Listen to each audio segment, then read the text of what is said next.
Today, we are going to learn about patterns and number rules. Let's do the solve and share together. There are 6 juice boxes in 1 pack, 12 in 2 packs, 18 in 3 packs. We want to know how many juice boxes are in 4 packs, in 5 packs, and in 6 packs.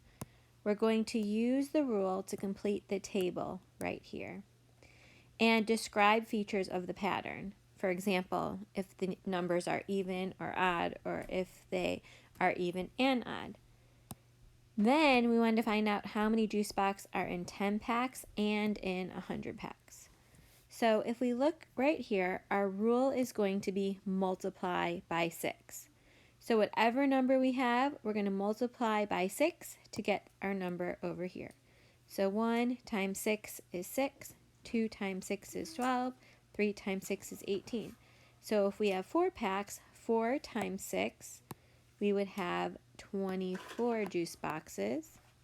Go ahead and fill out 5, 6, and then see if you can figure out how many would be in 10 packs and in 100 packs. Pause the video and see if you can do it.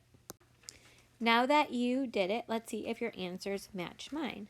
Well, 5 times 6 is 30, so in 5 packs there would be 30 juice boxes. And 6 times 6 is 36, so in 6 there would be 36. Just continue the rule. If we have 10 packs, 10 times 6 is 60. And if we have 100, 100 times 6 would be 600 juice boxes. So when you're doing a table, just follow your rule and use reasoning to extend and describe features. So if we look at all of these numbers, a feature that I can see in this pattern is that all the numbers are even. I can also see that all of the numbers are multiples of 6 because we are multiplying by 6 for our rule. If we want to go even further, we know that since a multiple is for it to be a multiple of 6, it also has to be a multiple of 2 and 3. So all of these answers that we have, they're all multiples of 2, 3, and 6. Let's look at the bottom. It says, create a table showing the relationship between the number of bicycles and the number of wheels on a bicycle. Well, we know that a bicycle has 2 wheels. So we're going to start with 1 and complete 5 rows of the table using the rule multiply by 2, since there's 2 wheels on a bike. And we're going to describe the features of the pattern. So I'm going to kind of draw a table right here. And we have our numbers 1, 2, 3, 4, and 5. Our rule is going to be multiply by 2. I'm going to draw a line down here.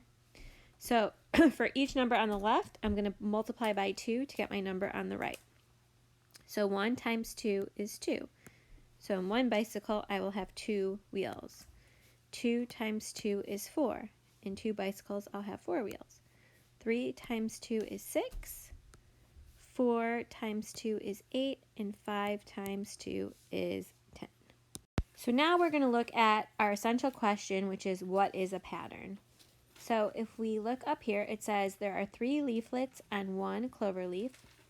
There are 6 leaflets on 2 clover leaves. There are 9 leaflets on 3 clover leaves.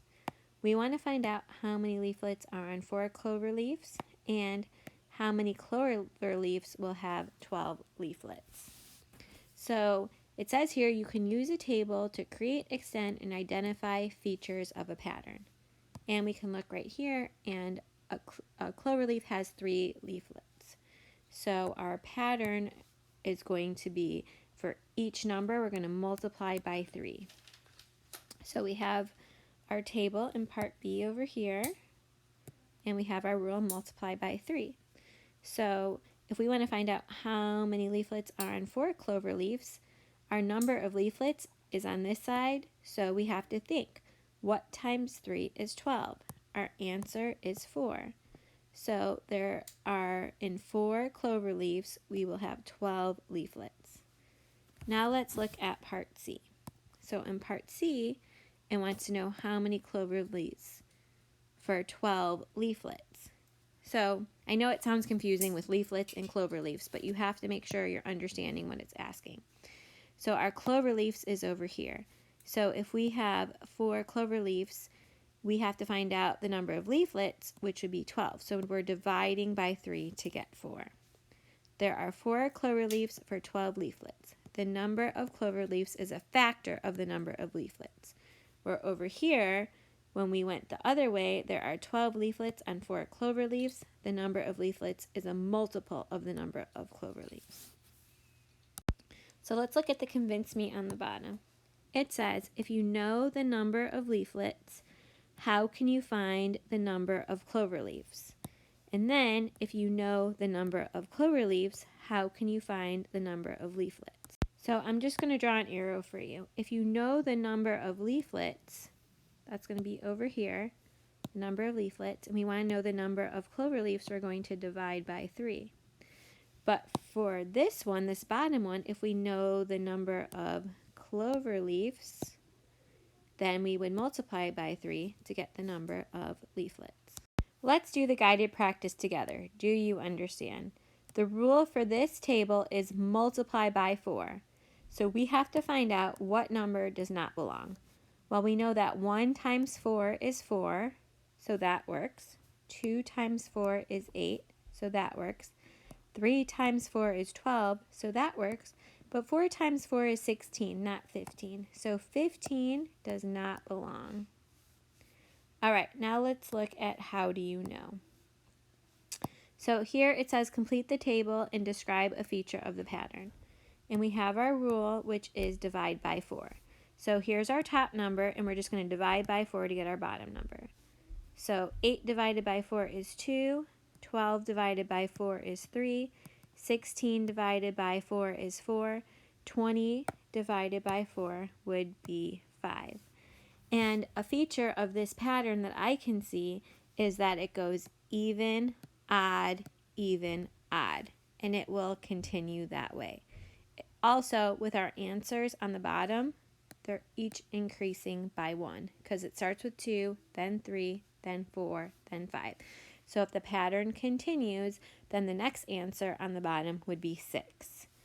Okay, you are going to do the rest of the problems on this page, 3 through 6. And when you do them, it says it wants you to use a rule to complete each table. And you also have to describe a feature of the pattern. So I am going to upload this page and the back of this page to your Google Classroom in a PDF.